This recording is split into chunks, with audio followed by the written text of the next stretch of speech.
할렐루야. 우리가 지난주에 사명자의 행복, 그래서 첫 번째로 우리가 신앙생활을 하면서 참 행복했으면 좋겠다. 그럼 어떻게 하면은 우리가 행복한 신앙생활을 할 수 있을까?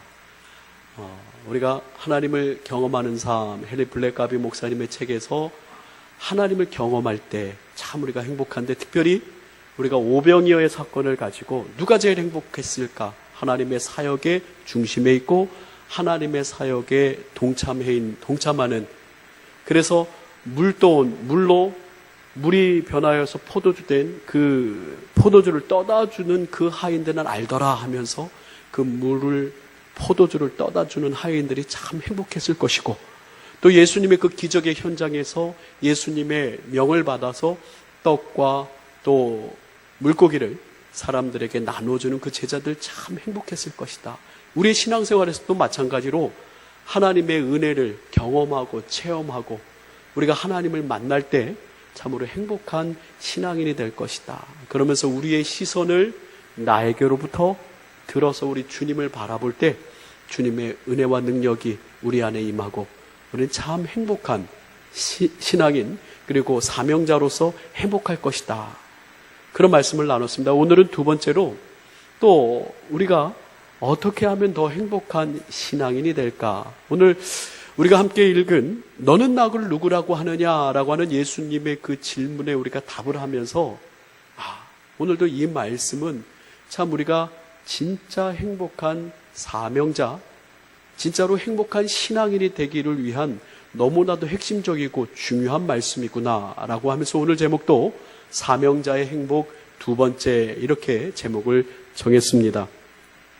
어느 병원에 갔더니, 이제 신방을 하면서 어느 병원에 갔더니 참 요즘에는 낮에 신방하기가 어렵죠. 가족만 이렇게 들어갈 수 있게 하고 여러 가지 국가 정책에 또 점수를 얻기 위해서 아주 애를 쓰는 그런 종합병원들의 모습들을 봅니다. 그러면서 이제 어떻게 하다가 또 잘 돼서 이제 병문안을 가게 되었습니다. 엘리베이터를 타고 쭉 올라가는데 요즘 엘리베이터가 얼마나 좋습니까? 엘리베이터에 그 LED 화면이 쭉 뜨면서 병원 광고도 하고 병원 선전도 하는데, 우리 병원에는 이런 의사 선생님이 계십니다 라고 하면서 의사 선생님들의 쭉 프로필들을 보여줘요. 근데 참 아주 강조하면서 보여주는 프로필 중에 하나가, 우리 의사 선생님은 세계 인명사전의 등재라고 하면서 등재된 인물입니다 하면서 쭉 나와요. 와, 세계 인명사전, 뭔지는 모르지만은 대단히 유명한데 등재됐네 하면서 또 한 분이 또 바뀌면서 또 이분도 세계 인명사전에 등재된 의사다. 아니, 이 병원은 얼마나 대단하길래 세계 인명사전에 등재된 사람이 이렇게 많아 하면서 쭉 봤더니 마르퀴스 후주후 세계 인명사전이라 해서 미국의 정보기관인 ABI 인명 정보기관과 또 캠브리지 또 국제인명센터 IBC와 더불어서 세계에서는 세 번째로 유명한 인명사전, 마르퀴스 후주후 미국 버지니아에 있는 민간 출판사에서 운영하는 그러한 인명사전 회사라고 합니다. 출판사라고 합니다. 그렇구나. 그런데 좀 더 이렇게 보니까는 서울의 어떤 의사 선생님도 마르퀴스 후주후라고 하는 인명사전에서 자기에게 메일이 와서 자기 이름이 등재됐다, 그렇게 이야기를 한다라고 해서 쭉 봤습니다. 나한테 돈을 달라고 하는 건가? 나의 무슨 광고를 하는 건가? 처음엔 의심스러운 모습으로 봤다가 아니구나, 그냥 무료로 이렇게 등재됐다. 한 해에 5만 명, 전 세계에서 5만 명 나름대로 그 분야에서 열심히, 그리고 또 어떠한 또 위치에 있는 사람들을 5만 명을 전 세계적으로 뽑아서 또 그 사람들을 이렇게 인명사전에 올린다라고 합니다. 5만 명, 참 많긴 많구나. 내 이름은 아직도 안 올라간 것 같은데 왜 웃으세요? 올라갈 수도 있지. 네. 어쨌든 서울에 있는 분이 그래서 이제 글을 쓰기를, 그런데 자기가 그렇게 해서 이메일을 받았고 올라갔는데 얼마 뒤에 얼마 뒤에 자기에게 이메일이 또 왔다라고 하는 거예요. 자기가 요번에는 2017년 무슨 어치브먼트 라이프 스타일 어치브먼트 무슨 어워드 상에 이렇게 뽑혔으니 거기에 이제 그 뽑히는데 참석하든지 하든지 하는데 돈을 좀 내야 된다고 $1,000 정도를 이렇게 돈을 낸다. 아니 쓸 데 있나 해가지고 답변을 안 하고 있는데 계속 이메일이 날라온다라는 거예요. 계속 짜증이 나가지고 좀 그냥 보내라고 하는데도 마지막 기회니까 빨리 $1,000 가까이 되는 거를 내고 그 상을 받으시라고. 그래서 그 사람이 그랬답니다. 이렇게 장사하는구나. 참 신뢰한다라고 하는 것, 또 믿는다라고 하는 것, 그렇게 서로 윈윈하는 그런 공생관계에 그런 게 있나 보다 하면서 좀 비판적인 글을 썼습니다. 물론 훌륭해서 그렇게 등재되는 사람도 있지만은 그렇게 민간 출판사에서 이것도 하나의 어떤 PR, 마케팅 전략으로서 이렇게 이 병원에서 하고 있구나라고 하는 생각이 들더라고요. 그와 마찬가지 일환으로 제가 부산대병원 가까이 어느 한 커피숍이 너무 커피를 맛있게 한다라고 사람들이 소문을 내서 거기를 한번 가봤습니다. 언젠가 한번 말씀드린 것 같은데 거기를 가봐서 이제 커피를 마시러 갔는데 한 5년 전 일이에요. 커피를 마시러 갔는데 들어가는 입구에서부터 무슨 금상, 대상, 막 자기네들이 커피 대회에서 상을 받았다라고 그렇게 이 간판에서 홍보를 하고 있습니다. 또 안에 들어가서 보니까 그것도 역시 배너 간판을 세워놓고 무슨 커피를 브랜딩 하는데 브랜딩 대상을 받았대요. 이 브랜딩이 뭐냐면 여러분들 이디오피아 커피도 있고 케냐 커피도 있고 각 나라마다 커피들이 있는데 각 나라 그 한 가지를 마시는 거 싱글 커피를 마신다고 하죠. 싱글. 그런데 그 맛들은 독특하기 때문에 좀 보통 사람들의 호불호가 갈립니다. 맛있다, 맛없다. 그래서 보편적으로 커피숍에서 쓰는 커피들은 웬만큼 구수하고 그냥 보통 사람들이 꺼리낌이 없는, 그러려면은 이 커피 저 커피를 잘 혼합해야 돼요. 우리 밑에 있는 블레싱 커피라는 아메리카노도 인도네시아 만델링, 또 이디오피아에 있는 커피, 이디오피아 예가체프, 또 브라질 커피를 70대 15대 15 해가지고 잘 섞어가지고 구수한 커피를 만들어내듯이 이걸 브랜딩 한다라고 하거든요. 근데 그 커피숍에 가보니까 이 브랜딩 대회라고 하는 게 있는데 그 브랜딩 대회에서 대상을 받았다라는 거예요. 또 금상을 받았다는 거예요. 와, 대단한 커피숍이구나. 얼마나 맛있길래 이렇게 대상도 받고 금상도 받나. 좀 맛이 괜찮더라고요. 그런 어떤 그 암시라고 할까요? 암시를 딱 받고서 마시니까 체면이죠. 참 맛있다. 근데 이제 그럼 도대체 이 대회는 어디서 주최한 걸까? 쭉 밑에를 보니까 그 커피숍에서 주최한 거예요. 그 커피숍에서 운영하고 있는 커피 연구소에서 커피 무슨 시스템, 그 커피소에서 운영해서 그 커피소에서 대회를 열어서 사람들 모집해서 자기네들 대상 받고 금상 받고 참 이런 하면서 웃으면서 커피를 마신 기억이 있습니다. 여러분, 또 제가 시계 하나를 들고 와서 여러분에도 언젠가 말씀드린 것 같습니다. 목숨을 걸고 홍콩에서 사온 T 회사의 명품 시계입니다. 목숨을 걸고 홍콩에서 사온 T 회사의 명품 시계. 이거는 지금 시가로 한 600에서 700만 원 한다는 시계입니다. 물론 그 다음에 나오는 말은 아니 진짜일 수도 있죠. 물론 가짜입니다. 홍콩에서는 이미테이션 기술이 발달됐다고 해가지고 한 7년 전인가요? 7년 전에 우리 목사님들끼리 홍콩에 있는 도풍산이라고 하는 한 독일의 선교사님이 산 전체를 전도를 해가지고 그 산 전체가 절이 교회로 바뀐, 그래서 그 홍콩에 있는 도풍산 선교지를 한번 목사님들하고 방문한 적이 있습니다.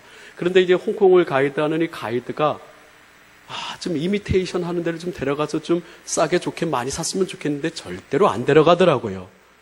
뭐 지금에서야 절대로 앞으로도 안 데려갈 거를 이제 지금은 이제 알았지만은 그랬는데 자유시간을 1시간 반을 줘서 몇몇의 젊은 목사님들과 함께 뒷골목으로 가서 홍콩에 사셨던 어떤 목사님이 죽으려고 했구만. 참 천만한 일을 했구만 하면서 그런 얘기를 하셨는데 거기서 시계를 7층 건물까지 올라가서 카탈로그를 보고 어떤 분은 콘스탄틴이라고 하는 시계 그때 처음 들어봤어요. 뭐 여러분 아시는 분은 아시겠고 어떤 분은 구찌 시계도 사고 저는 이 티 회사에 저는 왜 이거를 마음에 있었냐면은 항상 그 열차를 타고 가든지 어디 비행기를 타고 가든지 이 티 회사의 이 모델 이 시계가 많이 나와서 참 좀 저거 좋겠다라고 생각을 했는데 그렇게 비싼 줄은 전 처음 알았죠. 그래서 마침 이게 있길래 샀는데 언젠가 한번 이야기했듯이 이제 출국을 하려고 공항으로 왔는데 멈춰 서 있는 거예요. 자세히 보니 역시 가짜티가 나고 그러면서 한국에 와서 고쳐서 이제 시계가 가게 했는데 한 1년 정도 지났을까요? 제 마음에 큰 회개가 왔습니다. 참 이게 뭐라고? 이것이 나를 더욱더 아름답게 하는 것도 아니고 이것이 나를 더욱더 가볍게 하는 것도 아니고 이 뭐라고 이거 가짜를 진짜도 아니고 가짜를 내가 차서 이거 참 나는 내 스스로가 부끄럽고 창피하고 이건 아니지 않는가 하면서 그 뒤로부터는 10,000원짜리 20,000원짜리라도 정품을 사고 가짜가 아닌 것을 살려고 애를 씁니다. 비록 비싸지 않아도 품질 좋고 좋은 것으로. 왜냐하면 이러한 것들로 인하여서 내 스스로가 존재 가치가 판명된다라는 것이 이것하고 한 1년 안쪽으로 해서 크게 말씀 가운데 은혜 가운데 은혜를 받은 기억이 있어요. 여러분 그렇습니다. 우리가 살아가면서 내 안에 진짜가 아닌 가짜가 가득 차 있으면 내 안에 중심으로 내 안에 진정한 능력과 힘이 아니라 거품으로만 가득 차 있다면 다른 사람들은 오해하면서 괜찮은 사람인가 보다 멋있는 사람인가 보다라고 이야기할 수 있겠지만은 본인 자신은 정말로 행복하지 않을 것 같아요. 본인 자신은 알아요. 본인 자신도 알고 하나님도 알고 그 거품 가득한 그 삶 가운데 정말 실력, 진짜 능력, 참으로 그 안에 중심이 있는 어떤 참으로 멋있는 사람이 아닐 것 같아요. 사랑하는 성도 여러분, 오늘 우리 예수님께서는 오늘 성경 말씀을 통하여서 우리에게 도전하고 계십니다. 너의 신앙의 정체성은 무엇이냐라고 오늘 누가복음에서 우리에게 예수님은 묻고 계십니다.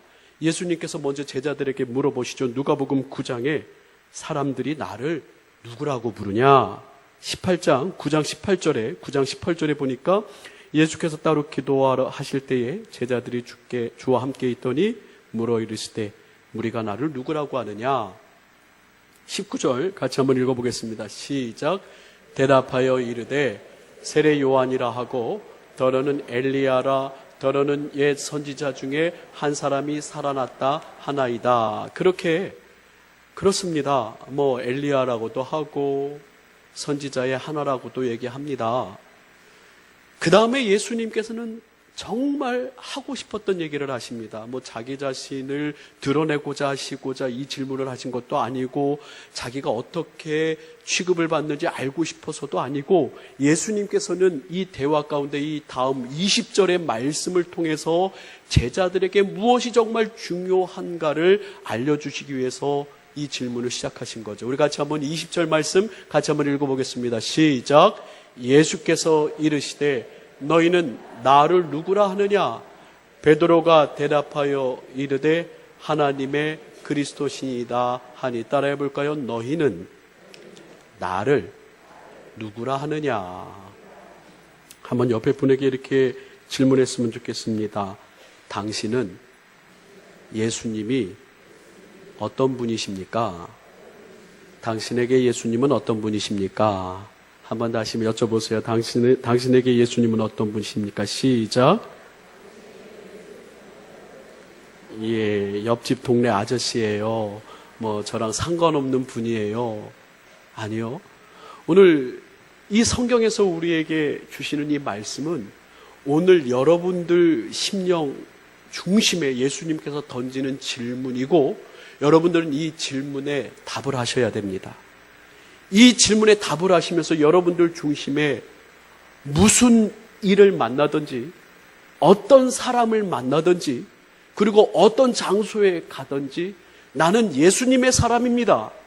나는 크리스찬입니다. 나는 예수님의 사람입니다. 라고 하는 진짜 정체성을 갖고 있는 사람이냐? 아니라고 하는 거예요. 그래서 예수님은 제자들에게 물어보십니다. 그러게 너희는 나를 누구라고 하느냐? 참으로 베드로가 예수님의 마음에 딱 드는 대답을 하니까 예수님께서는 기뻐하시면서 또 마태복음 16장 15절에서 20절에는 이 부분을 더욱더 상세하게 이야기를 합니다. 이르시되 너희는 나를 누구라 하느냐? 시몬 베드로가 대답하여 이르되 주는 그리스도시요 살아계신 하나님의 아들이시니이다. 이 대답이 너무나 기쁘셔서 17절 볼까요? 시작. 예수께서 대답하여 이르시되 바요나 시몬아 내가 복이 있도다. 이를 내게 알게 하니는 혈육이 아니요 하늘에 계신 내 아버지시니라. 또 내가 내게 이르노니 너는 베드로라. 내가 이 반석 위에 내 교회를 세우리니 음부의 권세가 이기지 못하리라. 내가 천국 열쇠를 내게 주리니 내가 땅에서 무엇인지 매면 하늘에서도 매일 것이요 내가 땅에서 무엇이니 풀면 하늘에서도 풀리리라 하면서 예수님께서는 베드로가 주는 그리스도시요 살아계신 하나님의 아들입니다 라고 하는 그 진짜 고백을 너무나도 기뻐하시면서 모든 제자들에게 동일하게 말씀하시는 거예요. 이러한 고백이 어디에 있든지 무엇을 하든지 누구를 만나든지 이러한 고백이 우리 안에 있을 때 하나님이 기뻐하시고 너도 복을 받고 참된 행복이 네 안에 있을 것이다 라고 예수님께서 말씀을 하십니다. 저는 어렸을 때 여러분이 한번 말씀드린 어렸을 때 저희 아버님이 너는 커서 훌륭하게 돈 많이 벌어서 교회 장로님이 되거라. 그래서 형님을 많이 도와주거라 라고 아버님이 늘 이야기를 하셨어요. 저희 형님에게는 커서 나중에 훌륭한 목사님이 되거라 라고 이렇게 늘 말씀하셨고 바뀌었습니다. 저는 목사님이 됐고 저희 형님은 집사님이 됐습니다. 그리고 사업을 하고 계시고요. 근데 어렸을 때는 나는 커서 내가 평시도 되면 훌륭한 장로님이 돼야 되는구나. 근데 요즘 목회를 하고 또 담임 목회 12년째를 넘어가면서 그런 마음이 들었습니다. 장로님이 안 되면 그럼 훌륭한 신앙인이 아니야? 그건 아니지. 잘못된 어른들의 말씀이구나. 물론 잘못됐다라기보다는 또 훌륭하게 그렇게 봉사하고 훌륭한 또 일을 사명을 감당하라고 하는 거지요. 그런데 저는 목회를 하면서 그 격려를 이렇게 바꿨으면 더 좋겠다. 여러분 정말로 진짜 훌륭한 신앙인이 되시기를 주님의 이름으로 축원합니다. 뭐가 되는 게 중요한 게 아니고요.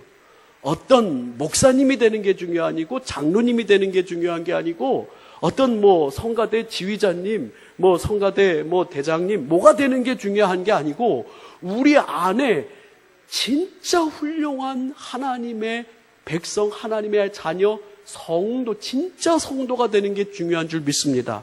그래서 엊그저께 금요일 날 BTS 수료식을 해서 BTS를 종강을 하면서 제가 BTS 사역자들에게 부탁을 했습니다. 훌륭한 신앙인이 되십시오. 훌륭한 믿음의 사람들이 되십시오. 진짜 믿음의 사람이 되는 것이 중요합니다. 디모데전서 3장 1절에 보면 이런 말씀이 있습니다. 같이 한번 읽어볼까요? 시작.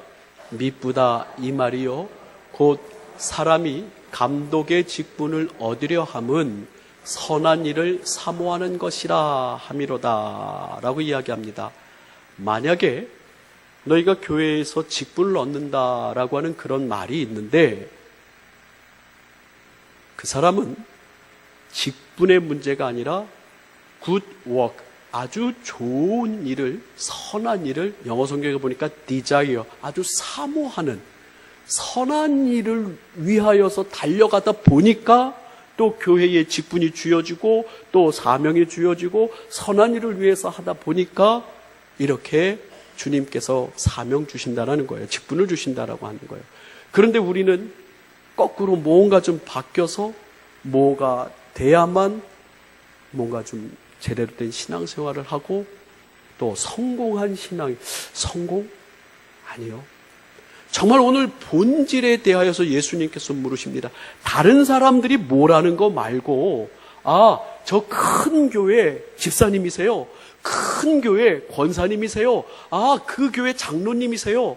정말 세상 사람들이 뭐라는 거 말고 너는 나를 누구라고 하느냐? 너는 나를 어떻게 생각하느냐? 너의 신앙의 중심은 무엇이냐라고 주님께서 우리에게 물어보실 때 우리는 정말 중심에서 나는 주님의 제자입니다.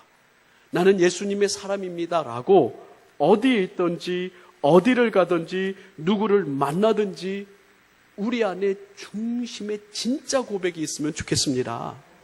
여러분 그렇지 않으면 신앙인들이 행복할 수가 없어요. 껍데기 신앙인은 행복할 수가 없어요. 주님께서 주시는 진짜 은혜를 받아야 되고 주님께서 주시는 진짜 능력을 받아서 어디를 가든지 나는 크리스찬이야, 나는 예수님의 사람이야 라고 자신 있게 당당하게 이야기할 때 그 사람이 하나님의 복을 누리고 예수님께서 칭찬하신 그 칭찬을 받는 것이지 어디를 가면 부끄러워하고 어디를 가면 창피해하고 예수님께서 말씀하시죠. 누가복음 9장 26절에 이런 말씀을 하십니다. 같이 한번 읽어볼까요? 시작.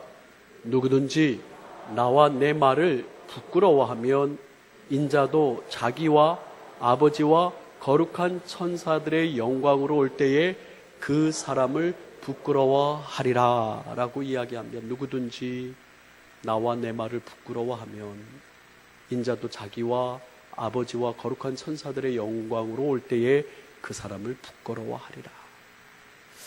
사랑하는 성도들, 오늘 예수님께서 우리가 누가복음 강해를 진행하는 바 우리 모두가 참 행복한 사명자들, 참 행복한 성도들이 되기를 주님이 원하시는 줄 믿습니다.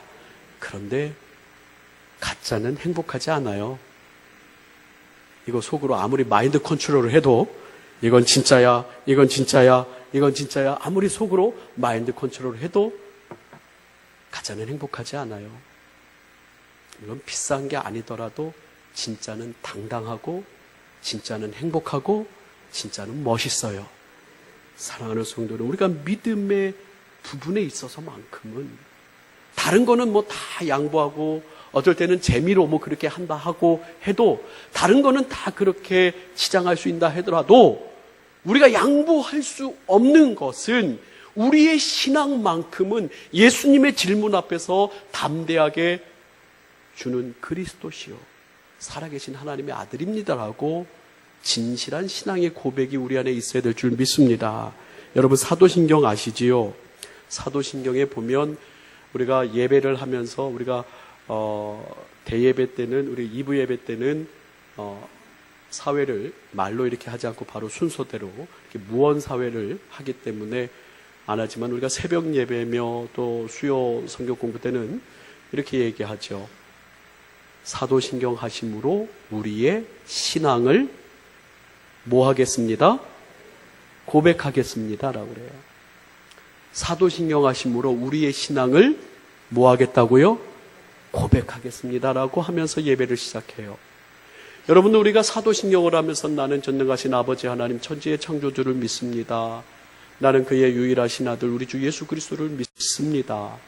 그는 성령으로 잉태되어 동정녀 마리아에게 나시고 본디오 빌라도에게 고난을 받아 십자가에 못 박혀 죽으시고 장사된 지 사흘 만에 죽은 자 가운데서 다시 살아나셨으며 하늘에 오르시어 전능하신 아버지 하나님 우편에 앉아 계셨다가 거기로부터 살아있는 자와 죽은 자를 심판하러 오십니다. 나는 성령을 믿으며 거룩한 공교회와 성도의 교제와 죄를 용서받는 것과 몸의 부활과 영생을 믿습니다. 라고 하는 우리의 신앙 고백, 사도들의 고백, 그리고 기독교 교리가 요약되어 있는 이 위대한 고백을 할 때 여러분들은 어떠한 마음으로 하시는지요? 그냥 순서 중에 있는 늘 반복하는 반복적인 읊조림으로 끝내시는지요?